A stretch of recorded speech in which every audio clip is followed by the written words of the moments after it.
Hey, what's up guys? So in this video, we will see how to set up fingerprint on the Samsung Galaxy A07.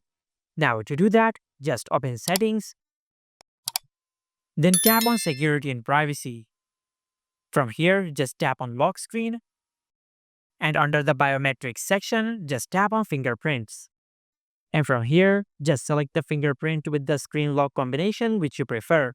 You have the option of a PIN, a password, and a pattern. For now, I will select a PIN.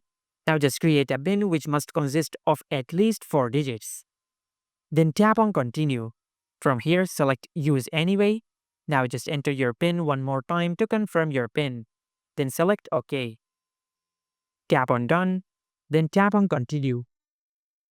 Now from here, just place your finger on the fingerprint sensor which is on the power button of your smartphone. Just like that.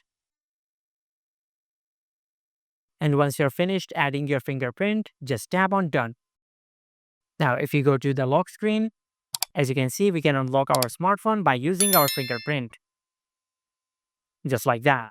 And this is how you can set up fingerprint on the Samsung Galaxy A07. Make sure to like, comment, and subscribe. Thank you for watching.